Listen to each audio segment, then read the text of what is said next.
Oh my gosh.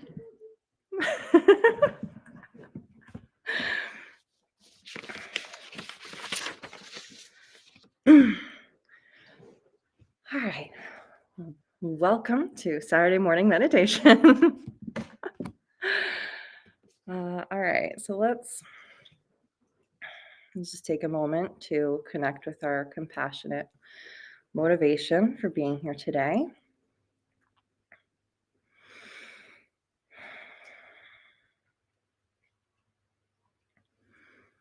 I think that we're doing this practice not just for ourselves, but for the benefit of all sentient beings and generate compassion.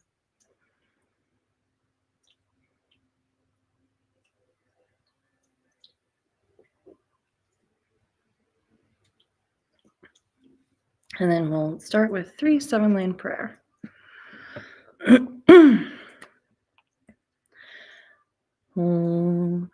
Organ yogi nom jansam pemage sa dompola yatsen chogi ngorupe pemma jong ne jesurak kordu kondro mangpo kor ketki jesu dak druki jinji lop chia sheksu so guru pema city home.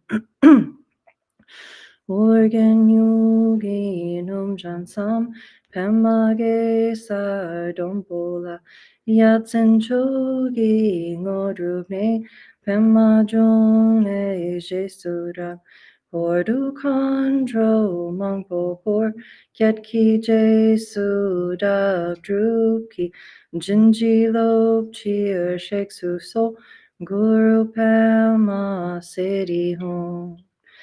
Organ yogi nom jansam pemage sa dompola yatsen chogi ngodrugne pemma jong ne jesurak kordu kondro mangpo por ketki jesu dak druki jinji lop chia sheksu so guru pema city home. All right. So the meditation that we'll be doing today is called Shamatha meditation, and this is taught by Jetsma Akanlamo in her book Stabilizing the Mind. And Jetsma has taught that meditation is the natural state of mind when it is relaxed, stable, and open. In this meditation that we're going to do, meditating on the breath, it trains our mind to be calm and relaxed while also being alert and wakeful. So a lot of people these days meditate to relax or lower their blood pressure, or to be a better employee at work. And in the Buddhist tradition, the point of meditation is to create space in your mind. So we don't just meditate to relax, we're meditating to create space in the mind and to stabilize the mind. And this practice helps us to balance our emotions. Stabilizing the mind means we're not going to be just carried off by whatever emotion moves through us that day. And, and it gives us a little bit of time between action and reaction. And that little bit of space is the first step in the development of bodhicitta, which is the compassionate wish to free all sentient beings from suffering. So let's take a comfortable seat. If you're watching online, you can sit in a chair or you can sit cross-legged on the floor. And just place your hands in your lap, gently relaxed. Traditionally, we hold one hand in the other. You can see, I've hold my hands up so you can see online. And then placing your hands right below the navel. So your thumbs are right below your navel. But alternatively, you can just rest your hands on your thighs. Now let's check in with your posture. Make sure your spine is straight. You can imagine a thread going up your spinal cord and out the top of your head, and just tug on that thread so your spine is nice and straight. Your shoulders are back, elbows are open a bit, so your rib cage has room to breathe. And your eyes will remain open, looking downwards. So you can imagine a line following the bridge of your nose, down, down, down to the ground. And just find a point along this line where it's comfortable to rest your gaze. And then lastly, place the tip of your tongue right behind your front teeth. It's like saying the letter L. And allow yourself to relax completely and breathe normally.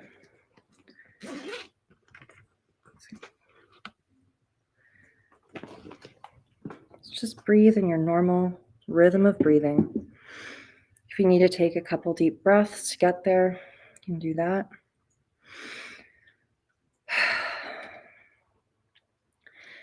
And then put a very light attention on your breathing. Don't try to control it at all. Just breathe naturally with the most gossamer thin attention on your breath. It's like taking your pulse. You don't put any pressure on it, just observe it. Your attention is like a feather, gently riding on the surface of your breath.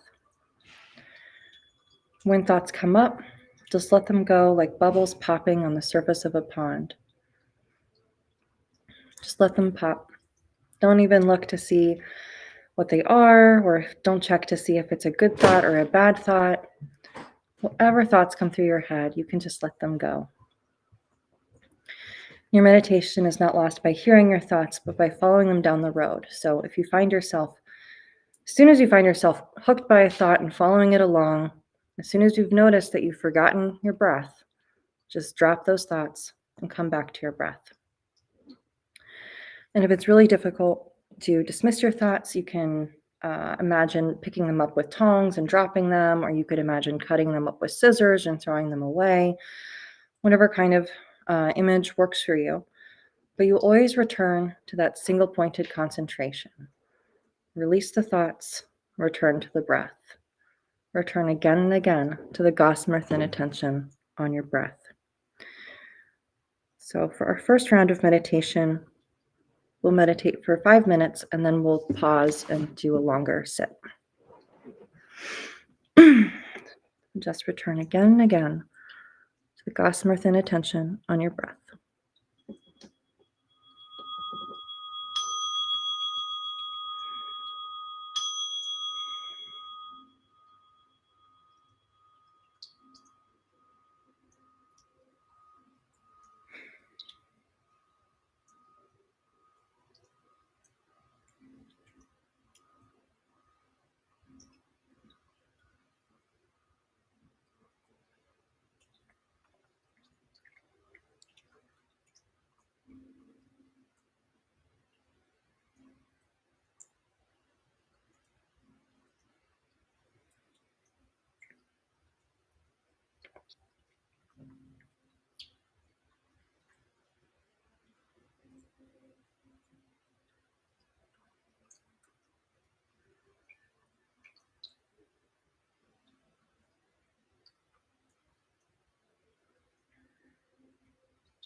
All right, that's our warm-up meditation for the day.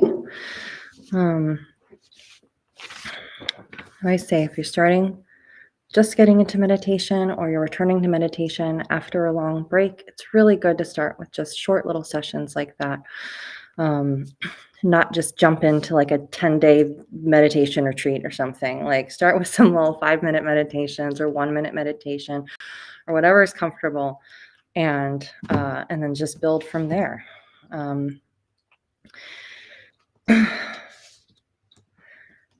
So one thing I wanted to talk about today is the how just sometimes our strong emotions come up during meditation, and it can be difficult to sit with them. And that's one of the hard parts about meditation is sitting through these strong emotions that can come up, and especially if we in our daily life have a habit of avoiding our emotions in any way, or maybe distracting ourselves from our emotions, and it can be very difficult to face them. And it takes fortitude to sit and meditate for a long time, because you have these periods of time, you have anxiety come up, or sadness, or anger, and it can be really overwhelming or uncomfortable, and you go like, I don't want to feel that, and you want to, you want to check out, you want to go back to distraction land. And as a parent of a little toddler, one of the things I learned, I was reading recently about raising young children, is that as a parent, when kids have big emotions, it's really important to show them that their big emotions don't scare you. And a lot of times we unintentionally teach our children that their big emotions are scary, and that they're scary to everyone. No one can handle them. They're very scary things, you know. And so a kid has they get angry and they have a temper tantrum, and then you, the big immovable rock, the parent, then goes, "Oh my gosh." And you freak out, and they go, "Whoa, my anger is so big, it can move this mountain. It can move my mom. It can move my dad. This can move my parents. Wow, this is like, my emotions are so big and scary then, if it can affect these people like that." And so it's like important to like just show them that, like, I can handle your emotions. I can handle your big emotions. They're not scary. Like, we're here together, and it's not scary to me that you have big emotions. And so when we're meditating, we have to do that for ourselves. And we have to show ourselves that our emotions are not big and scary.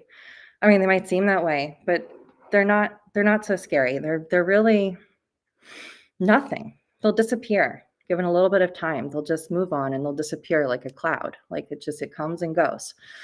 So but if you are starting meditation and you have that feeling that emotions are big and scary, then it can be very scary to then be sitting in meditation when those come up. So it's important to remember, when these big emotions come up, they go by pretty quickly. Emotions, I read somewhere, emotional reaction only lasts something like 90 seconds if you don't feed it. If you don't give it a story, it only lasts like 90 seconds. And then it goes. But if you keep thinking that thought, if you go, "Oh, I can't believe they said that to me. I just really don't like that they said it to me." Whatever, you're going to keep feeling that anger. But if you don't give it a story, it'll just come and go. So, so when you're meditating, you just know you have a big emotion, you start having like some panic or some anger or whatever, you can just think like, okay, it's going to be over soon, and just stay on the breath. And then our brain, what they say, like the neurons, like what fires together wires together. So if when our anger comes up, we act on it, that's our habit. It fires together, it's wired together. Then when our anger comes up, we'll act on it. So we practice during this. The anger comes up and nothing happens. The anxiety comes up and nothing happens. And we start loosening that connection, and we start forming a different habit, that emotions are not these big scary things that push us around. so we can just do what we want to do and be compassionate people in the world without getting pushed around by our anger and our fear. And yeah. So, okay. So that was all I had to say. So we can go back to meditating now. I'm going to set a longer timer. Sometimes people feel like they can't meditate because their emotions are so strong. Someone told me, "How do you meditate?" Because just when I sit down and meditate, my mind just screams at me. And that's the thing is when we meditate, some people think like, oh, if you're good at meditation, you'll just sit and your mind will just cooperate and you'll just be a happy camper just sitting there with your breath. And like no one has that experience. No one has that experience where they just start meditating and their mind's like, oh, sure, we're going to meditate now. Like that's not our habit. We're not going to do that. So you might have the experience of your mind screaming at you the entire time. And that's okay. That's still meditation. And you just keep going to your breath, keep coming back to your breath, and you're still doing a good job, even if your mind is being really unfriendly to you. You just show yourself friendship by not listening to it and just sticking to the breath. So, okay. Let's go back to our meditation posture. So sit with a straight back, hands in your lap, eyes relaxed and gazing downwards. Allow yourself to relax completely and breathe normally. And put a very light attention on your breathing. Don't try to control it at all. Just breathe as you normally would. Put the most gossamer thin attention on your breath. It's like taking your pulse. Don't try to change it in any way. Just observe it. Your attention is like a feather, gently riding on the surface of your breath. And whatever thoughts come up, just let them go and return to that gossamer thin attention on the breath.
So that is our meditation for today.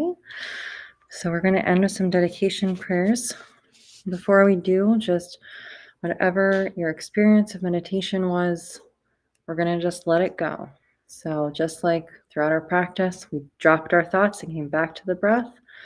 Now, whatever that experience was, we're just going to drop it, just like we dropped our breath. And then we'll close with some dedication prayers.